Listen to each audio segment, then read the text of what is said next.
Hi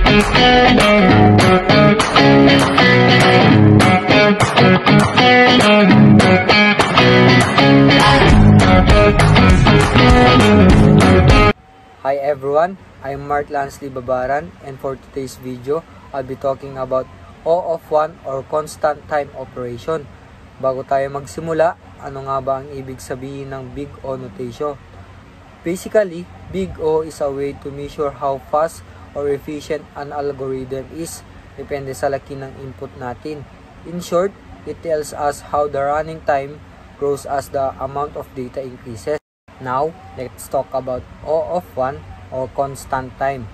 Kapag sinabi natin constant time, ibig sabihin kahit gaano pa kalaki o kaliit ang input, the operation takes the same amount of time to finish.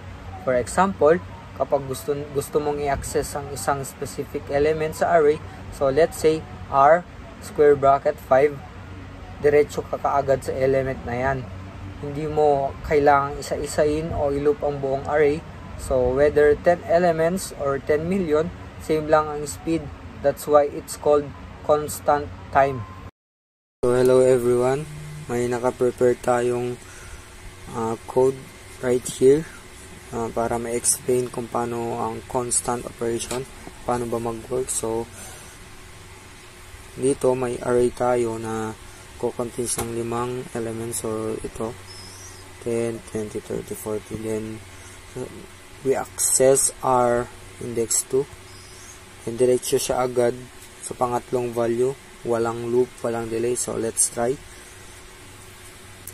So kung papalitan ko ng 1 million tong value ng R2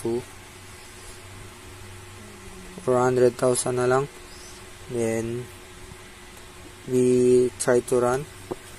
So ganun pa rin, kaya nga constant, hindi nagbabago kahit lumaki pa ang data. So bakit nga efficient ang constant time operation? So kasi hindi nakadepende sa laki ng data ang oras ng operation. Unlike linear time operation na kailangan ulitin para sa bawat element, ang constant time operation ay direct access lang. So in real life application, think of it like a locker system. Kapag may key ka sa locker number 5, diretso ka kaagad doon. Hindi mo kailangan hanapin isa-isa lahat ng locker. Ganon din ang constant time operation.